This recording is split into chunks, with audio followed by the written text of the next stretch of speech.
आज का विषय है सामाजिक परिवर्तन के सिद्धांत पार्ट 2। इसके पहले मैंने आप लोगों को चक्रीय सिद्धांत की व्याख्या की थी। दूसरा जो है वो रेखीय सिद्धांत या जिसे हम लीनियर थ्योरी भी कहते हैं। ये भी चैप्टर परीक्षा की दृष्टि से बहुत इम्पोर्टेंट है। एक ना एक क्वेश्चन इसमें पूछा जरूर जाता है।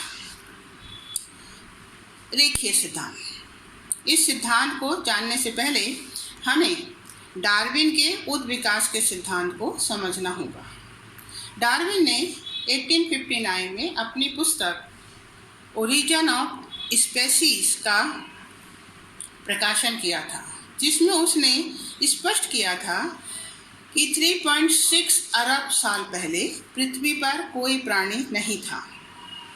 डार्विन के अनुसार एक प्रोटोजोआ से प्राणियों का जन्म हुआ। प्रारंभ में ये इतना सूक्ष्म था कि जिसे माइक्रोस्कोप के बिना देखना संभव नहीं था। कालांतर में इसी अमीबा से अनेक प्रजातियों का जन्म हुआ, जिसे उसने सर्वाइवल ऑफ फिटेस्ट के सिद्धांत में स्पष्ट किया है। डार्विन के अनुसार उस विकास की प्रक्रिया के दौरान प्रत्येक वस्तु एक स्तर से दूसरे स्तर की ओर अग्रसर होती है। प्रत्येक स्तर में कोशिकाओं का विस्तार होता जाता है, जिसे हम इस उदाहरण से समझ सकते हैं। एक तितली जो होती है, उसका जो अंडा होता है, उस अंडे से एक इल्ली बनती है, और ये इल्ली जिसे हम कई बार अब पेड़ों में पत्तियां खाते देखते हैं, ये पत्तियां खा खा के खूब मोटी हो जाती है और फिर इसके आजू बाजू कोकीन बन जाता है और उसके अंदर तितली का निर्माण होता है। और जब ये कोकीन फूटता है तो तितली उसमें से बाहर निकलती है, जिसके कि प्रत्येक अंग एक दूसरे से क्या होते हैं, अलग अलग होते हैं। तो ये जो कोकीन होता है उसमें भी नहीं कहा जा सकता है कि इसका कौन सा अंग हाथ है, कहाँ पैर है, कहाँ उसके पंख हैं, परंतु जब ये फूट जाती है तो तितली हमें उड़ती हुई दिखाई देती है। तो डार्विन ने के प्राणी शास्त्रीय सिद्धांत को समाजशास्त्रियों ने समाज के विकास के आधार पर स्पष्ट किया है। उनका मानना है कि सामाजिक परिवर्तन एक पूर्व निर्धारित रूप से होता है, अर्थात इसकी प्रवृत्ति एक ही दिशा की ओर आगे बढ़ने की होती है। यदि हम इसे एक चित्र के द्वारा देखें तो हम देखते हैं कि एक लकीर हम आड़ी लेते हैं और एक लकीर हम खड़ी लेते हैं। आ बा सा। बा और सा जो है उसे हम समाज मान लेते हैं, और बा और आ जो है वो समाज के परिवर्तन की दिशा को एक सीधी रेखा की ओर क्या करती है, अग्रसर करती है। तो पहले जो समाज की अवस्था थी उसे हम मानते हैं शिकार युग, दूसरा पशुपालन, तीसरा कृषि युग और चौथा मशीनीकरण, Hunter gathering, horticulture, agriculture society, और चौथा जो है वो इंडस्ट्रियल। तो इस प्रकार से समाज जो है एक सीधी रेखा की तरफ आगे आगे बढ़ता जाता हमें दिखाई दे रहा है इस लाइन के आधार पर। अर्थात कहा जा सकता है कि रेखीय सिद्धांत के अनुसार evolution of linear theory believe that once society moves from one stage to another and never come back to its previous stage. According to them, society gradually moved to an even higher stage of civilization, and that it advanced in a linear fashion and in the direction of improvement. इससे हम जो आगे बढ़ने का समाज का आधार है उसको हम विकास मान लें या परिवर्तन मान लें, ये लीनियर थ्योरी के द्वारा स्पष्ट होता है। अब इस रेखीय सिद्धांत को यदि हमें स्पष्ट करना है तो इसके लिए हमने समाजशास्त्रियों के 3 सिद्धांतों को चुना है। पहला, अगस्ट काम्टे का 3 स्तर का सिद्धांत, लॉ ऑफ 3 स्टेज। दुख्यम का मैकेनिकल सॉलिडिटी और ऑर्गेनिक सॉलिडिटी। साव्य यांत्रिक सिद्धांत और साव्य सिद्धांत।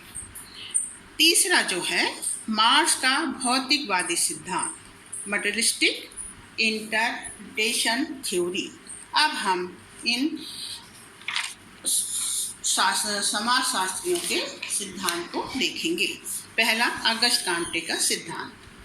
अगस्ट काम्टे का 3 स्तरीय सिद्धांत। इसके आधार पर माना जाता है कि मनुष्य का बौद्धिक विकास 3 स्तरों में हुआ। पहला, धार्मिक स्तर, दूसरा तात्विक स्तर और तीसरा है प्रत्यक्षवाद, थियोलॉजिकल स्टेज, फिजिकल और लास्ट जो है साइंटिफिक या पॉजिटिव स्टेज। पहला, धार्मिक स्टेज। ऐसा माना जाता है कि इस समय मनुष्य का मस्तिष्क सीमित था, मनुष्य की सोचने की शक्ति सीमित थी। संसार की प्रत्येक वस्तु या घटना के पीछे उसने मान लिया था कि कोई दैविक शक्ति या कोई अलौकिक शक्ति काम करती है। यह स्वयं कल्पना पर आधारित था। दूसरा, तात्विक एवं अमूर्त रूप। इस आधार पर हम देखते हैं कि ईश्वर के व्यक्तिगत शक्ति की धारणा लोप हो गई। ईश्वर चिंतन व्यक्ति के रूप में ना होकर एक अमूर्त या अदृश्य शक्ति के रूप में होने लगा। इस शक्ति का अस्तित्व है, परंतु इसका संबंध किसी व्यक्ति विशेष से नहीं है। यह स्तर धार्मिक एवं प्रत्यक्षवाद के बीच का था। तीसरा, वैज्ञानिक या प्रत्यक्षवाद। व्यक्ति तात्विक विचारों को छोड़कर तर्क, निरीक्षण, परीक्षण पर विश्वास करने लगा। यही वैज्ञानिक स्तर था। अब हम देखते हैं दुख्यम का यांत्रिक या यांत्रिक एकता व साव्य एकता। दुख्यम ने अपनी पुस्तक डिवीजन ऑफ लेबर में इस सिद्धांत की चर्चा की है। उसने बताया कि आरंभ में समाज सरल था, जनसंख्या कम थी, व्यक्तियों की आवश्यकताएं भी कम थीं, आवश्यकताओं में विविधता नहीं थी। इस कारण श्रम विभाजन का मुख्य आधार लिंग आधारित था, जिसके अनुसार पुरुष वर्ग आर्थिक क्रिया करता था, जबकि स्त्रियां घर में रहकर बच्चों की देखभाल करती थीं। हम की भावना का बोलबाला था। समस्याओं का समाधान धर्म, जनमत या गांव के मुखिया के दरबार में होता था। दूसरा जो है साव्य एकता। समय के साथ साथ जनसंख्या की बढ़ोतरी हुई, जिसने आवश्यकताओं में विविधता को जन्म दिया। इस विविधता के कारण उत्पादन में विस्तार हुआ। उत्पादन में विस्तार के साथ साथ श्रम विभाजन का जन्म हुआ।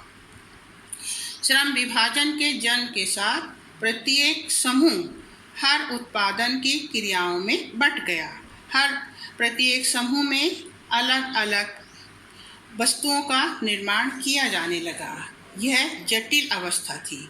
यह जटिलता आर्थिक, सामाजिक, राजनीतिक, सांस्कृतिक प्रत्येक क्षेत्र में दिखाई देने लगी। इसे हम साइकिल के उदाहरण से समझ सकते हैं। हम सब जानते हैं कि साइकिल का निर्माण कई छोटे छोटे पुर्जों से होता है, परंतु प्रत्येक पुर्जा जो है वो किसी एक अलग फैक्ट्री में निर्मित किया जाता है, अलग समूह के द्वारा निर्मित किया जाता है। और जब सब इनको इकट्ठा करके व्यवस्थित रूप से इन्हें जमा दिया जाता है तो साइकिल की एक पहचान, इन पुर्जों ने एक साइकिल का पहचान निर्मित कर देते हैं। और इससे हम देखते हैं कि साइकिल अपना काम करना आरंभ कर देती है।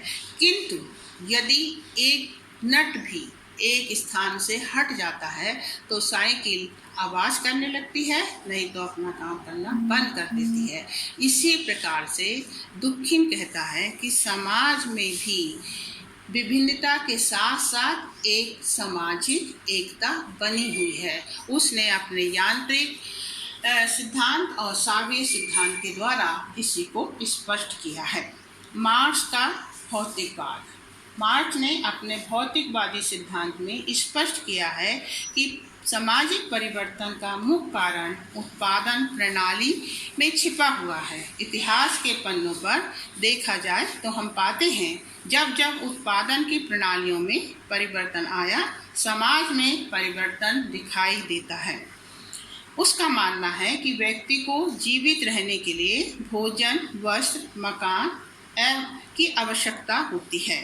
जब भी इन मानवीय आवश्यकताओं की पूर्ति के साधनों में, उपकरणों एवं उत्पादन की प्रणाली में परिवर्तन होता है, सामाजिक संबंधों में परिवर्तन आता है। और इस तरह मार्क्स ने अपने भौतिकवादी सिद्धांत के द्वारा उत्पादन प्रणाली को दिया है। उसका मानना है कि उत्पादन प्रणाली में ही समाज का विकास छिपा हुआ है। इस तरह उसने स्पष्ट किया है कि विकास